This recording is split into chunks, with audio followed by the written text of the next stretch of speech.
In today's video, I'm going to teach you how to create a mind map in Notion.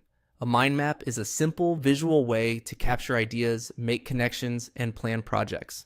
Instead of building one from scratch, we're going to use Notion's template gallery so you can start fast and customize as you go.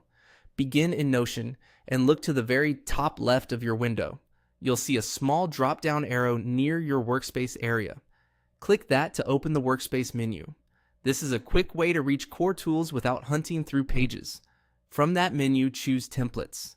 This takes you into Notion's template experience, where you can browse ready-made pages designed for different workflows.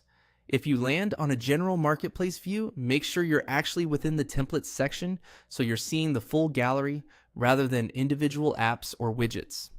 Now, use the search bar and type mind map. Give it a second to load results. You'll usually see a few variations. Some are geared toward brainstorming, others towards study notes or project planning. Open the ones that catch your eye to preview their layout. As you scan, look for a clear central topic area, clean branches for sub-ideas, and easy ways to add or rearrange content. A good preview and description will tell you how the template is intended to be used and what's customizable. Once you've found the one you like, select it to open the details page, then click Add. If you're prompted to choose a workspace or a destination, confirm where you want the template to live. Notion will import a copy to your sidebar so you can make it your own. With the template added, open it and start editing.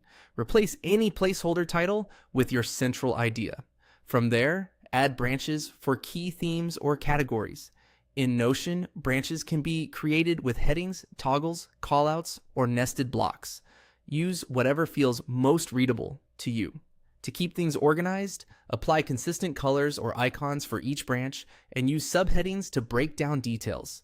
You can drag and drop blocks to reorder ideas or use slash commands to add checklists, links, or even small databases if your mind map needs structure. If you want more space, switch the page to full width in the page menu. Remember, everything autosaves so you can brainstorm freely without worrying about losing progress. That's it. Click the drop-down, open Templates, search for Mind Map, select a template, add it to your workspace, and then tailor it to fit your ideas. Duplicate the page anytime you want a fresh mind map for a new topic, and keep refining as your thinking evolves.